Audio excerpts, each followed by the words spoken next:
Dahil day off ko ay sumama muli ako sa dagat upang maglaot. Ang kasama ko nga pala ngayon ay si Tio Dong at si Tatay.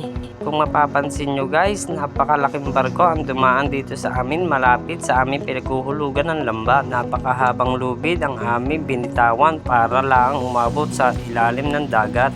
At syempre paglalim ng dagat, pagganit ng hila ng lambat. Pero ganun pa man, kailangan namin tiisin na makuha ang lambat sa ilalim ng dagat.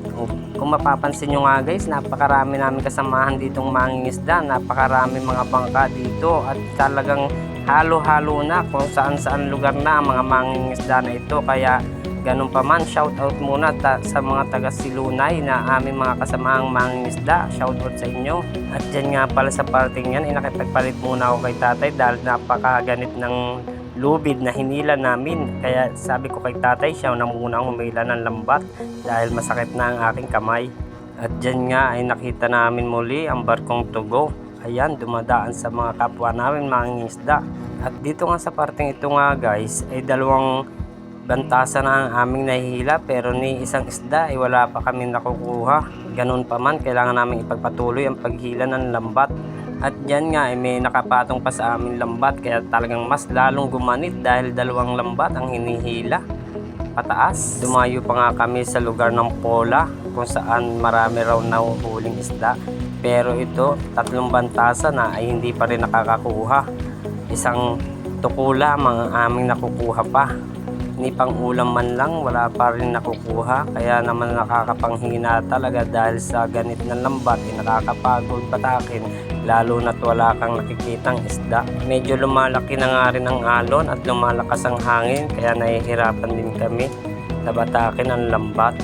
At dito nga ay isang pagkakamali mo lamang dahil nga doon sa aming lambat na nagsabit ay kailangang maayos at matanggal para mas lumuwag ang paghila ng lambat. Diyan nga ay nagpaluwag kami ng lambat. Tinastusan muna namin para hindi kami magkabungguan ng isang bangka. Yan talaga ang mahirap pag kami ay napapatungan. Talagang ang hirap tanggalin ng lambat at magalit pa.